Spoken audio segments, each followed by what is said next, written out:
Welcome to Same Cast Different Day podcast. I'm your host, Martel ROWLAND. Now, if you missed yesterday's wine cast, you can find the wine cast. It is available right now to watch over on YouTube. You look up my former YouTube channel, Martel ROWLAND Show. It is available right there. So I want to thank you all for coming out and listening to this episode of the podcast. I am currently live right now on Facebook. It looks like Kami just joined in with us. So good. I think it's afternoon. Good afternoon to Kami over in Johannesburg. So it is a lot that's been on my mind. Far as actually, first of all, first thing I want to talk about. So a lot of people been asking me what is going on with me and when would I would be returning. So for those of you who are, it's so weird because I'm using this new thing now. So for those of you concerned, I will have to go see a orthopedic surgeon, and then that person will decide when I will be able to return to normal. When I'll be able to return to normal, and so yeah, that's when I basically be able to return to work. So that was one of the things that was going on. So I went through 3 treatments already. So hopefully on the 28th when I go, things will be totally different. So yeah, that's that. So what's it's been a lot going on over the last couple of whatevers, and a lot of people are very upset about what happened in the Capitol in Washington D.C. And I just want to say one of the reasons why a lot of people of color is upset about what's going on in Washington D.C. because we look at that as if that was I shouldn't say color really, I should say minorities. I wouldn't even say really in minorities because even if you're from like another foreign country like Saudi Arabia or Israel or somewhere over there, and you know people of that background was to go to the Capitol and do you whatever they call it, the Proud Boys did, it would have been a totally different story. And now a lot of people keep on saying, well, the Black Lives Matter people, they burned down billions, they caused billions of dollars in damage over the riots that happened in 2020, which possibly can be correct. But I had saw a trailer today right before I was getting ready to record the podcast, and there was this trailer with what is his name? Spike Lee's putting out. I can't remember the name of the movie, but it's basically his son had got shot for having a cell phone. His son got shot and killed by the police, and the actor's son who got killed, he had said that for the longest of time, well, I can't really remember how it went, but for the longest of time, really agreed that like when stuff happening to minorities or people of foreign descent, they want us to protest quietly. And I feel like when the whole Trayvon Martin thing was going on, and others very quietly and doing what it is that we do, when we were doing that, nothing. It was like we wasn't really heard. It was like, oh, let's just let them chant to their hearts out, and then eventually they would get tired, and that'd be that, and nothing really came out of that. So when George Floyd got killed, and the riots started happening, not just in Minnesota, when riots and all these other things started happening across the across the country, that got a lot of people's attention when it came to really talking about racism in America today. And like I said on a previous podcast, I've had a doctor. Well, I shouldn't say doctor. I believe she's I forgot the name of it. It's like they write up under a doctor. They are not yet a doctor, but they're a doctor. But they can write prescriptions, but it's still like a nurse. But anyways, eventually y'all get what I'm talking about. But she came up to me and said that I didn't know what people of color or black people go through, like what on an everyday basis, like with the getting pulled over by the police and how they are mistreated and so on. Like they did not know. She's like, I was very blind and clueless to what was going on. And she said, I've been doing some research and I've been looking into it. And she just want to say, and she actually apologized for what's been going on. And it's crazy because it took for the riots and stuff getting burned down and all these other things to really get people to talk about it.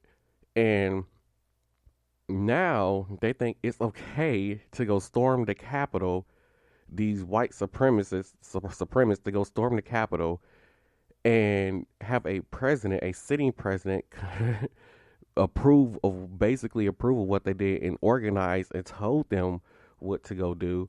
And yet, when they were first doing it, they wasn't considered terrorists. They was considered peaceful protesters.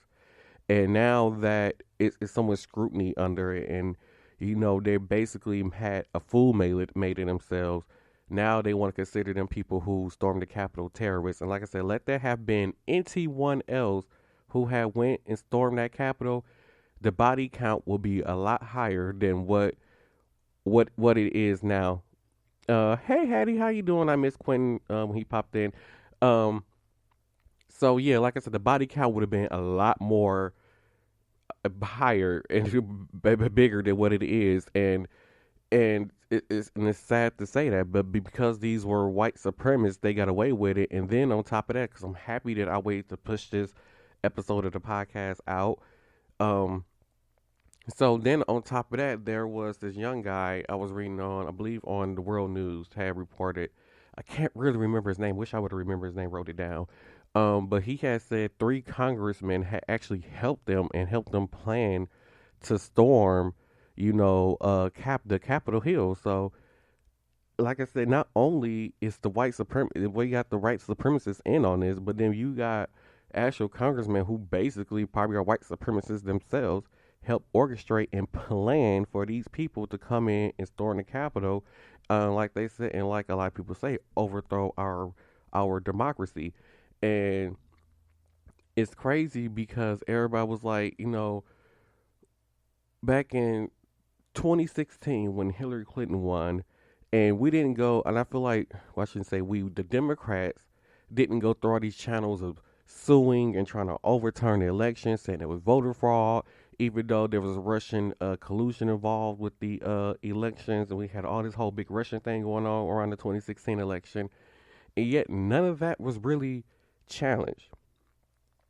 Democrats took their L and kept going, and they started that day and pushed to make sure that when it's time for another president or another election come up for president, that we work hard to get our party nominated and into the White House. And that's exactly what they did. They put a plan together and they worked hard and they hit the streets and they did the necessary work that they needed to do to get a new president into office, and one who was possibly actually is very competent at being the president of the United States.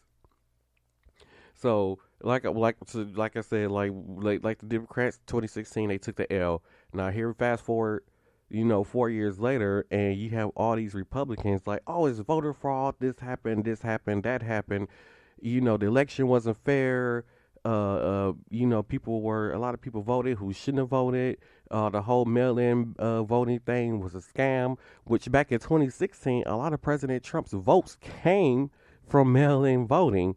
So if now 4 years later, it's because it didn't work in his favor. Now it's a scam. And then on top of that, he, even as a sitting president, tried to create voter suppression. And what I mean by voter suppression is like, he knew during the pandemic that a lot of people were going to be voting by mail. And a lot of Biden supporters who Biden told his supporters to vote by mail, they voted by mail. And what the President Trump tried to do, he tried to basically slow down the mail service, and he cut funding to the mail service so that the votes could not be counted. But yet, everybody keep on saying that this man is competent, that he's a fair man, and he is not a fair man. He is not for everybody. He is only for the rich. He is only willing to help hit only him. And now it's 4 years later, and he found, now he's starting to look at like, well, you know what?